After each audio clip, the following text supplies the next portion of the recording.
السلام علیکم ورحمت الله وبرکاتو. زه یم ستاسو ورور ولی الله یو ځل بیا د پښتو ټک یوټیوب چینل له طرف نه ستاسو په خدمت کې حاضر یم. ملګرو په نوې ویډیو کې به زه تاسو ته راوښیم چې څنګه کولی شئ تاسو چې د اختر دپاره خپل د نوم ښایسته ډي پي چې دي هغه جوړ کړئ، د فیسبوک دپاره یا د واتساپ سټیټس دپاره یا د انسټاګرام دپاره. تاسو د اختر کم ورځ چې وي د هغې دپاره ښایسته ډي پي جوړې کړئ، مطلب په هغې کې خپل نوم ولیکئ یا د ملګرو دپاره د بل چا دپاره تاسو جوړول غواړئ، یو چا له د اختر مبارکي ورکول غواړئ، نو دغه شان ښایسته ډي پیز دا تاسو ته به ښکاري چې دغه ښایسته ډي پیګانې چې دي تاسو خپل په موبایل کې څنګه جوړولی شئ. نو ملګرو ویډیو تر اخره پورې وګورئ، ویډیو سکیپ کوئ مه، خو دې نه مخکې زه تاسو ایډوکیشن درخواست کوم که تر اوسه پورې تاسو زموږ پښتو ټک یوټیوب چینل نه سبسکرایب کړی دا سبسکرایب کړئ او خوا کې د غنټۍ نشان هم کلیک کړئ چې زموږ نوي ویډیوز تاسو ته په وخت باندې در رسي. نو ملګرو دې لپاره به تاسو ته د یو اپلیکیشن ضرورت وي، د دغه اپلیکیشن لینک موږ تاسو ته په ډسکرپشن کې راکړی دی.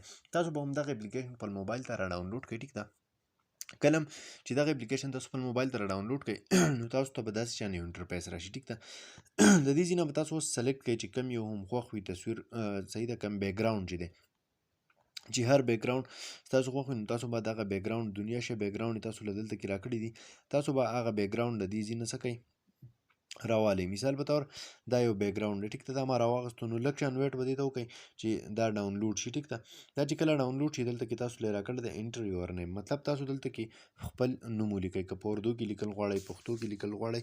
مثال په تور زه یې په اردو کې لیکل غواړم. ټیک ده، تاسو ته به زما نوم به راښکاري. ټیک ده، دا وګورئ ما خپل نوم ولیکو نو سبمیټ نیم تاسو له یو اپشن راکړی دی، دا به تاسو د دې ځای نه سبمیټ کړئ. دلته کې تاسو له فونټ سټایل راکړی، مطلب د لیکلو کوم طرز چې دی تاسو هر څنګه بدلولی شئ، کم ستاسو خوښ وي نو خپل د خوښې پې ولګوئ. دغه شانتې فونټ کلر دی، ټیک ده، دلته کې تاسو له راکړی دی، د دې ځای نه تاسو د دې کوم کلر چې دی هغه بدلولی شئ. دا وګورئ تاسو لاندې به تاسو ته ښکاري ریسایز کولی غواړئ، سایز یې غټول غواړئ، هر څنګه چې کولی غواړئ نو دغه شانتې تاسو د دې ځای نه دا هر څه چې دي هغه کولی شئ. نو تاسو وګورئ ډېر یو ښایسته ډي پي چې ده هغه ستاسو د جوړه شوه د عید اختر د ورځې دپاره.